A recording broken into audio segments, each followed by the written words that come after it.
Salut et bienvenue dans cette nouvelle vidéo où nous allons apprendre Git et GitHub simplement et rapidement. Alors ça paraît très compliqué au début alors qu'au final c'est assez simple. On va essayer de faire ça calmement et simplement. Donc dans un premier temps je vous recommande de créer bien entendu un compte sur github.com. Donc vous créez votre compte et ensuite on va créer un repository. Donc une fois que vous êtes sur votre compte, vous allez cliquer en haut à droite ici, aller sur repository et là vous allez cliquer sur new. Là, vous allez mettre le nom de votre repository, par exemple Learn Git YouTube. Vous pouvez mettre une description si vous voulez. Vous allez sélectionner s'il doit être public, donc visible par tout le monde, ou si c'est un projet privé. Donc là, c'est vous qui voyez.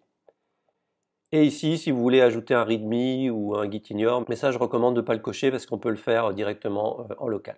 Et vous cliquez ici. Alors là, on va garder cette page parce que c'est très important. C'est là qu'on va pouvoir récupérer le projet, etc. Donc là, je vous recommande de rester sur cette page-là parce qu'on va en avoir besoin tout à l'heure. Maintenant, ce qu'on va devoir faire, c'est installer Git sur votre machine, donc sur votre ordinateur. Vous allez taper Git télécharger et vous allez arriver sur ce site. Vous allez sélectionner votre version. Moi, je suis sur macOS. Vous cliquez ici. Donc, on vous explique comment l'installer. Si vous êtes sur Windows, vous pouvez télécharger. Vous voyez que ça se télécharge automatiquement. Vous suivez les étapes, etc. Donc lorsque vous avez créé votre compte sur GitHub, vous avez bien entendu mis un identifiant ici, donc moi c'est joe-dev et une adresse mail. Maintenant que nous avons installé Git sur notre machine, vous allez ouvrir votre terminal, on se met ici, on fait un git list config list-list.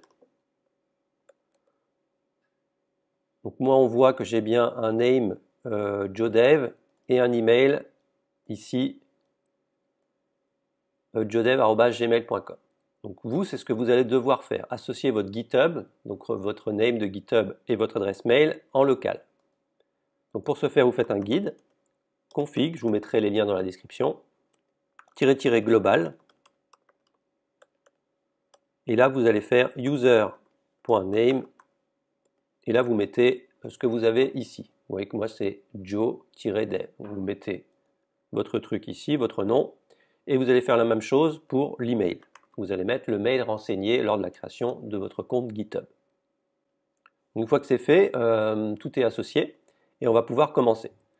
On va aller, moi je vais me mettre dans un dossier, vous mettez dans le dossier que vous voulez, application, dev, git, et je vais faire un mkdir, je vais créer un dossier que je vais appeler learn git YouTube v2. Donc je vais me mettre dedans, cd learn git YouTube v2. Alors, une fois que je suis dans le dossier où je veux travailler, donc là vous avez la possibilité de créer un dossier avec le projet que vous venez de créer, ou alors vous pouvez partir d'un projet existant que vous avez sur votre ordinateur. Donc nous on va partir de là, on va faire un git init, hop, on voit que par défaut ça crée la branche master, en local ça sera toujours master, alors que sur GitHub la branche principale elle s'appelle main, donc il faudra faire attention. Et ce qu'on va faire ici, c'est qu'on va faire un git statut. Alors le git statut est très pratique. On voit qu'ici on n'a aucun commit. Un commit, qu'est-ce que c'est? C'est le fait d'enregistrer des modifications. Donc vous pouvez créer un readme comme ceci. Moi je ne l'ai pas créé, mais je préfère laisser GitHub le créer tout seul. Donc là on va par exemple faire, on va ouvrir Visual Studio Code. Et ici on va créer un fichier qu'on va appeler index.html, tout simplement. Ici, on va mettre un doctype et ici, on va mettre test. Donc là, on a créé un nouveau fichier. Nous, on veut pouvoir l'envoyer sur GitHub pour pouvoir versionner notre projet. Donc ce qu'on va faire, nous, c'est qu'on va faire git add. Le git add va ajouter nos modifications. Donc là, on peut faire ensuite un git, ce sera toujours les mêmes syntaxes, git commit -m, et là, vous mettez l'intitulé first commit. Vous voyez que là, il a créé un mode et il a ajouté le dossier index.html. Si on fait un git statut, on voit que la copie est propre. On a tout sur la branche master mais on ne l'a pas encore envoyé sur GitHub. Pour l'instant, on travaille en local. Alors la commande également que je vous conseille, c'est la commande git log. Vous voyez que là, aujourd'hui, JoDev a fait un first commit. Donc ça, c'est pratique pour savoir où on en est. Et on est sur le commit, et on a un identifiant de commit ici, et on est sur la branche master, la branche qui a été créée par défaut. Donc maintenant qu'on a fait un commit comme ceci, ce que je vous recommande également fortement, c'est de créer un dossier .gitignore. Le gitignore va nous permettre de ne pas suivre certains dossiers et fichiers. Par exemple, comme les informations sensibles, etc. Vous préférez les garder en local et ça sera quelque chose de différent en production. Alors là, vous faites un touch.gitignore. Ça va créer le fichier. Donc on voit qu'il est ici. Et à l'intérieur, on va tout simplement, par exemple, si vous êtes en Node, vous pouvez ajouter le dossier comme ça. Dès que vous voulez exclure quelque chose, un dossier, vous allez mettre ce symbole et vous allez mettre, par exemple, Node module ou dossier test. On va faire ça par exemple. Dossier test. Et si vous voulez par exemple exclure tous les fichiers .txt, ben, c'est également possible. Vous mettez tous les fichiers .txt. Là on va faire un test. Ici je vais créer un dossier qu'on va appeler dossier test. Et là je vais mettre un toto.txt. Vous voyez qu'il se met automatiquement en grisé. Pourquoi? Parce qu'il a été pris en compte par le gitignore. Si maintenant j'ai fait mon git add pour ajouter modification, j'ai fait un git commit pour pouvoir faire mon premier commit, là je vais faire un git push. Donc push, ça veut dire que je vais l'envoyer quelque part. Git push, et là je vais faire, on voit qu'ici on a quelque chose, on peut se mettre sur la branche main, et par défaut il va se mettre dessus. Donc je vous recommande quand même de choisir votre branche. Un git branche-m main. Voilà. Ensuite, vous allez faire un remote, ça veut dire que vous allez mettre votre adresse, lier cette adresse-là à votre repository au niveau du local. Vous allez faire ça. Vous dites, je veux que ça pointe sur mon GitHub, sur ce projet-là. Et ensuite, vous faites ici un git push. Donc je push sur l'origine et de la branche main. Parce que sur Git, on a des notions de branche. On va le voir après. Là, j'envoie. Hop, on voit qu'il envoie les fichiers. Et maintenant, je vais faire une actualisation de ce repository. Et je vois que j'ai mon first commit. Donc c'est l'intitulé que j'ai mis au niveau de mon commit. J'ai le index.html, first commit. Et vous voyez qu'il n'a pas envoyé mon dossier, dossier à ignorer, et mon toto.txt. Et on peut voir que j'ai mon code qui est ici. Alors, avec le push, il existe également le git pull. Le git pull qui s'écrit comme ceci. Git pull. Ça, c'est pour récupérer des informations lorsque vous allez travailler à plusieurs. Par exemple, il y a quelqu'un qui travaille sur le main. Vous voyez que ce que vous avez n'est plus la même chose que ce qu'il a. Vous allez faire un git pull pour récupérer ces modifications. Ça, c'est si jamais vous travaillez à plusieurs. Maintenant que vous avez compris le principe de base, ce sont toujours à peu près les mêmes commandes. Vous allez faire un git add. Par exemple, là, je vais rajouter un fichier. Donc moi, je vais rester sur Visual Studio Code. Ici, je vais ouvrir le terminal. Voilà, ici, je vais par exemple rajouter un fichier post.html doc. Et là, je ne sais pas, un h1 post. Donc lorsque je vais faire une modification que j'ai fini, je vais faire un git add. Donc je rajoute tous les fichiers. Vous pouvez spécifier un fichier spécifique, mais bon, ce n'est pas très pratique. En général, on fait un git add point. Ensuite, un guide commit, où là, vous allez mettre l'intitulé. Donc c'est -m. Et là, vous allez mettre add post files, add post par exemple. Hop, on voit que deux fichiers ont changé. On a créé le gitignore, on a créé le post.html. Là, on va faire un guide push origine main. Hop.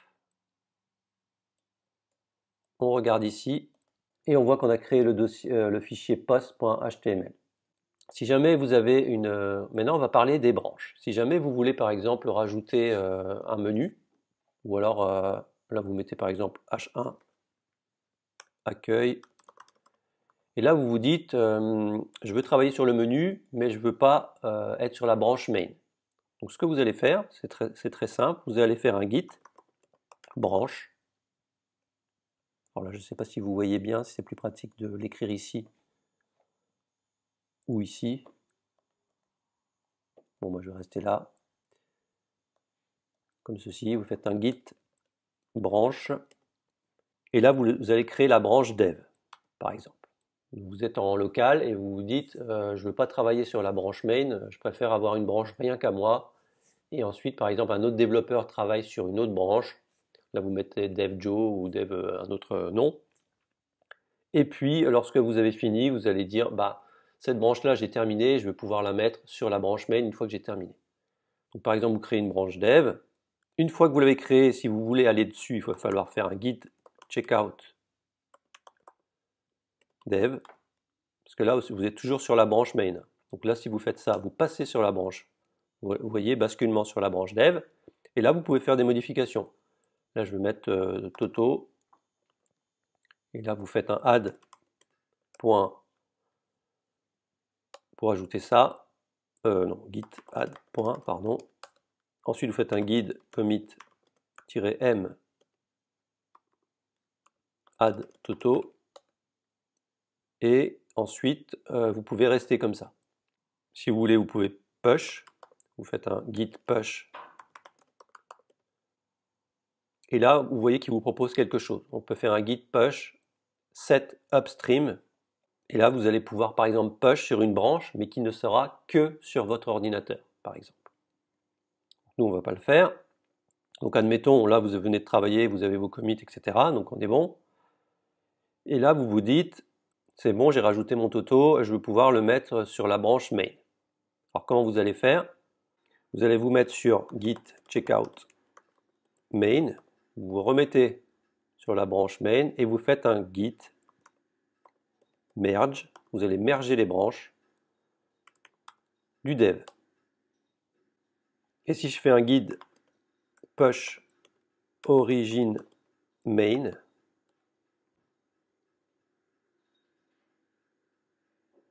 et que je retourne ici,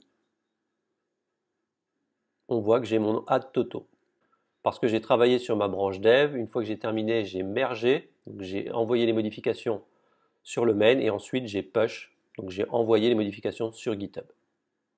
Alors vous pouvez également créer des branches sur GitHub. Si jamais vous voulez créer la branche dev, ben c'est très simple.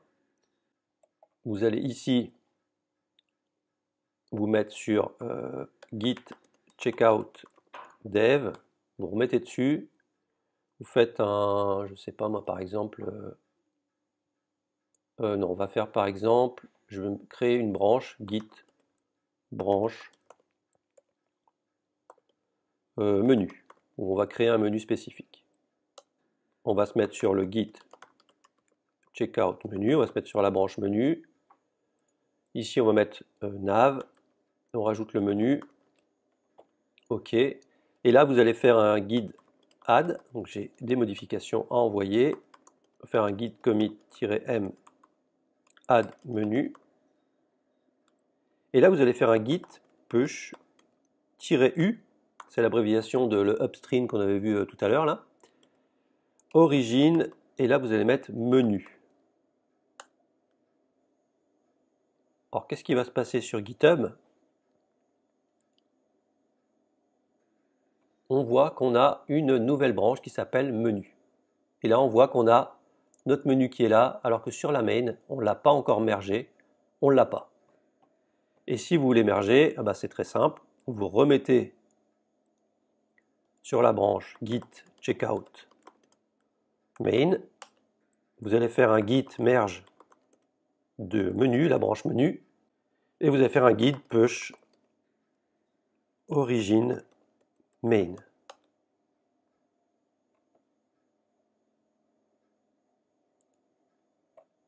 Qu'est-ce qui se passe maintenant? On a bien notre menu qui a été rajouté. Alors maintenant que c'est OK, vous vous dites, bah, je veux peut-être supprimer la branche qui est là. Donc vous avez deux possibilités. Vous avez la possibilité de supprimer des branches en local et la possibilité de supprimer des branches sur GitHub. Donc pour ce faire, par exemple la branche dev, on veut la supprimer en local, on va faire un guide. Donc on va faire un git branche-d pour delete et vous allez mettre dev par exemple. J'ai fait une petite boulette, j'ai mis branch, c'est branche. Voilà, branche dev supprimée. Log. On voit les modifications que j'ai faites. On voit qu'ici j'ai fait un first commit, ici j'ai fait un post, ici j'ai fait un toto, et là j'ai ajouté le menu. Si jamais je veux supprimer par exemple la branche qui est sur GitHub, je fais un guide branche, je fais un guide push, en fait c'est comme si j'envoyais quelque chose, mais j'envoie la demande de suppression en gros. On va faire origine, et là vous faites un --delete, et là vous mettez la branche. Moi c'était menu. Et si je fais ça, on voit qu'on a bien supprimé la branche menu. On retourne sur GitHub et on voit bien que je n'ai plus qu'une seule branche. Alors il y a une petite commande qui est aussi assez sympa. C'est par exemple vous êtes en train de modifier quelque chose, vous faites plein de code, vous faites un P comme ça, vous mettez du lorem, etc. Vous cliquez sur enregistrer et là vous vous dites merde, j'en suis où? Je veux pouvoir voir les modifications que j'ai faites. Vous pouvez faire un guide diff. Et là en fait il vous dit ah bah vous avez fait ça comme modification, il y a des petits plus ici et on voit que vous avez rajouté un espace, vous avez mis ça, vous avez mis des espaces et vous avez rajouté ça. Et vous pouvez voir comme ça ce que vous avez fait avant de commit. Alors ce qui arrive souvent c'est de faire une petite erreur. Qu'est-ce qu'on fait quand on fait une erreur en cas de problème? Ah bah, il faut un petit peu analyser les choses. Donc vous allez faire votre git log comme ça pour voir où vous en êtes et vous vous dites par exemple là je fais un guide add je fais un git commit -m ajout texte par exemple et là vous vous rendez compte que vous avez commité quelque chose mais que c'est pas bon, vous voulez pouvoir revenir en arrière. Ah bah, il existe différentes manières dont deux qui sont les plus connues, c'est le git reset et le git revert. Alors attention parce que le reset est très très dangereux, on risque de tout perdre. Donc je vous recommande vraiment d'utiliser le guide revert le plus possible. Alors si par exemple vous voulez annuler votre dernier commit, vous allez faire un git revert et là vous allez mettre par exemple head, un petit symbole comme ceci. Alors, moi je le trouve jamais sur mon clavier donc je le copie-colle. Et ensuite je mets par exemple 1 avec 2 points comme ceci. Si je fais ça, hop, on vous indique qu'il avance de 1, donc il revient en arrière à ce commit-là. Et vous voyez que mes modifications ont été supprimées.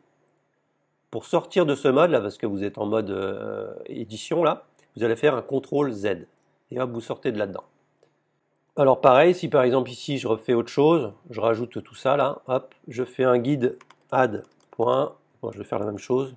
Un truc très pratique, c'est que vous pouvez utiliser les flèches haut et bas pour revenir dans l'historique. Et ça peut être pratique pour aller plus vite. Donc je fais un git add comme ceci, entrée, un guide commit, ajoute texte.